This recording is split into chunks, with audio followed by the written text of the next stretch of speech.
మహాదేవుడును మన రక్షకుడైన యేసుక్రీస్తు ప్రభువారి అత్యున్నతమైన నామంలో లైఫ్ చర్చ్ వైజాగ్ నుంచి ఈ ఓ ఫర్ టుడే వాక్య ధ్యానాలు వింటున్న మీ అందరికీ శుభములు తెలియజేస్తా ఉన్నాను. ఎలా ఉన్నారు? అంతా క్షేమంగా ఉన్నారు కదూ? మీరు దినదినము క్షేమాభివృద్ధి చెందాలని ఈ సందేశాలు తీసుకొస్తున్నా. ప్రార్థన పూర్వకంగా విందాం. ఈరోజు సమూయేలు 2వ గ్రంథం 7వ అధ్యాయం 29వ వచనం చదువుకుందాం. దయచేసి నీ దాసుడైన నా కుటుంబము నిత్యము నీ సన్నిధిని ఉండునట్లుగా దాన్ని ఆశీర్వదించుము. యెహోవా నా ప్రభువా, నీవు సెలవిచ్చున్నావు, నీ ఆశీర్వాదము నుండి నా కుటుంబము నిత్యము ఆశీర్వదింపబడును గాక. మళ్ళా చదువుతున్నాను, జాగ్రత్తగా విందాం. దయచేసి నీ దాసుడినైన నా కుటుంబము నిత్యము నీ సన్నిధిని ఉండునట్లుగా దాన్ని ఆశీర్వదించుము. యెహోవా నా ప్రభువా, నీవు సెలవిచ్చినవు, నీ ఆశీర్వాదము నుండి నా కుటుంబము నిత్యము ఆశీర్వదింపబడును గాక. ఈ ప్రార్థన దావీదు మహారాజు చేస్తా ఉన్నాడు. తన కుటుంబం గురించి, కుటుంబము దేవుని సన్నిధిలో ఉండేటట్లుగా, అలా ఉంటూ దేవునికి మహింపరిచేటట్లుగా, దేవుని దీవెనలు ఆశీర్వాదాలు పొందుకునే కుటుంబంగా నా కుటుంబం ఉండాలి ప్రభు అని, అది కేవలం ఒకరోజుతో కాదు, నిత్యము నీ సన్నిధిలో మా కుటుంబాలు కనబడాలి ప్రభు అని దావీదు ప్రార్థన చేస్తూ ఉన్నాడు. కనుకనే దావీదు కుటుంబాన్ని దేవుడు వర్ధులు చేశాడు. తరతరాలు ఆ కుటుంబాన్ని వర్ధులు చేసినట్లుగా మనం చూస్తూ ఉన్నాం.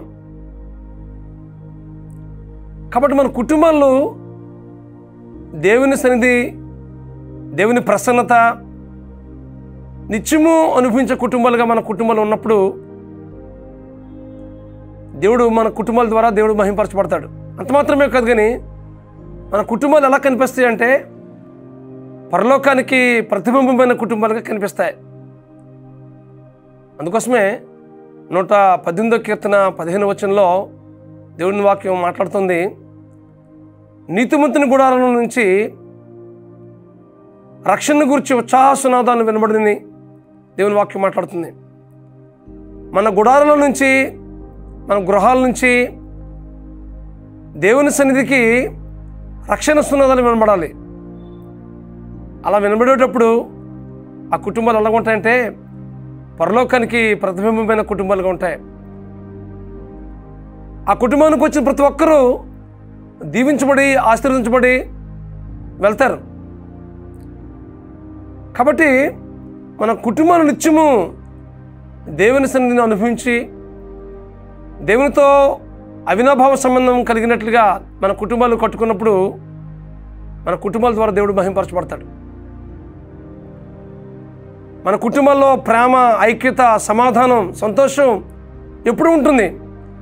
ఏ కుటుంబాలు అయితే ప్రార్థన ఏముంటుందో, ఏ కుటుంబాలు అయితే ప్రార్థన జీవితం లోపిస్తుందో ఆ కుటుంబాల్లో శాంతి ఉండదు, సమాధానం ఉండదు, ప్రేమ, ఐక్యత ఉండదు. కాబట్టి మన కుటుంబాలు నిత్యము దేవుని సన్నిధిని అపేక్షిస్తున్నప్పుడు,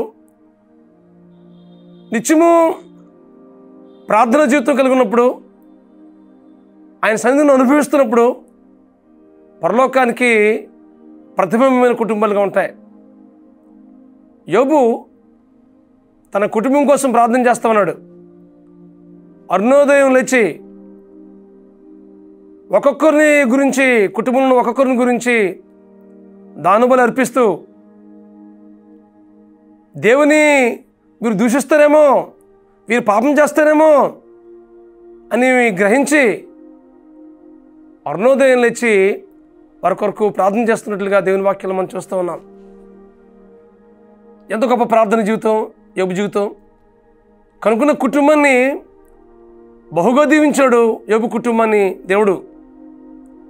మన కుటుంబాలకు కూడా అనేక మందికి దీవెనకరంగా, దేవుని నామానికి మహిమకరంగా, గొప్ప నిరీక్షణ కలిగిన కుటుంబాలుగా, సంతోషము, సమాధానము, ప్రేమ, ఐక్యత కలిగిన కుటుంబాలుగా మన కుటుంబాలు ఉండాలంటే ప్రార్థనతో మనం కట్టుకోవాలి. నిత్యము ప్రార్థించే కుటుంబాలుగా, నిత్యము దేవుని సన్నిధిలో కనబడే కుటుంబాలుగా మన కుటుంబాలు ఉన్నప్పుడు మన కుటుంబం అనేక మందికి ఆశీర్వాదకరంగా, దేవునికి మహిమకరంగా ఉంటుంది. కాబట్టి వాక్యం ఉంటుంది మీ జీవితంలో. దావీదులాగా మనం కూడా ప్రార్థించేద్దాం. ప్రభువా, నా కుటుంబము నిత్యము నీ సన్నిధిలో కనబడేటట్లుగా, నీ నుండి ఆశీర్వదించబడే కుటుంబాలుగా నా కుటుంబం కనబడేటట్లుగా చేయి ప్రభు అని ప్రార్థించేద్దాం. ఇప్పటి తరం వరకు మాత్రమే కాదు, రాబోయే తరాన్ని కూడా దేవుడు దీవించేటట్లుగా మన కుటుంబాన్ని కట్టుట్లో పరిశుద్ధాత్మ దేవుడు మనకు సహాయం చేసి నడిపించింది గాక. ప్రార్థన చేసుకుందాం. రమస్వరూపుడా, మహాకృపగల మా తండ్రి, నీ సన్నిధిలో నిత్యము మా కుటుంబాలు కనబడేటట్లుగా ప్రభువా, మా కుటుంబాలు నిత్యము ఆశీర్వదించు ప్రభువా. ఇదిగో ప్రభువా, దావీదు ప్రార్థించినట్లుగానే ప్రభువా మేము కూడా ప్రార్థన చేస్తున్నాం ప్రభువా. నిత్యము మీ సన్నిధిని అనుభవించే కుటుంబాలుగా మా కుటుంబాలు ఉంచండి ప్రభువా. రాబోయే తరానికి కూడా ప్రభు మేము ఆశీర్వాదకరంగా ఉండేటట్లుగా, వారు అనేక మందికి దీవెనకరంగా ఉండేటట్లుగా ప్రభువా మా కుటుంబాలు మీరు కట్టమని ప్రార్థిస్తున్నాను ప్రభువా. మా కుటుంబాలు ఎదురవుతున్న ప్రతి సమస్యను, ప్రతి ప్రతికూలతను మీకు అప్పగిస్తున్నాం ప్రభువా. ఒకరి పట్ల ఒకరు ఐక్యత, ప్రేమ, అనురాగం కలిగి ఒకరినొకరు అర్థం చేసుకుంటూ మా కుటుంబాలు పరలోకానికి ప్రతిబింబమైన కుటుంబాలుగా చేయమని ప్రార్థిస్తున్నాం ప్రభువా. కుటుంబ సభ్యులందరినీ ప్రభువా పేరు పేరు వరుసను దీవించి ఆశీర్వదించమని, అలాంటి కుటుంబాలుగా మా కుటుంబాలు కట్టి మేము ఆశీర్వదించబడుతూ అనేక మందికి ఆశీర్వాద కారణంగా ఉండేటట్లుగా కృప చూపించమని మా ప్రభువును మా రక్షకుడునైనా యేసుక్రీస్తు నామములో ప్రార్థించి వేడుకుంటున్నాం మా పరమ తండ్రి. ఆమేన్, ఆమేన్, ఆమేన్. మన కుటుంబాలు నిత్యము ఆయన సన్నిధిలో కనబడే కుటుంబాలుగా, దీవెనకరమైన కుటుంబాలుగా ఉండట్లో పరిశుద్ధాత్మ దేవుడు మీకు సహాయం చేసి నడిపించును గాక. God bless you friends. Have a wonderful day.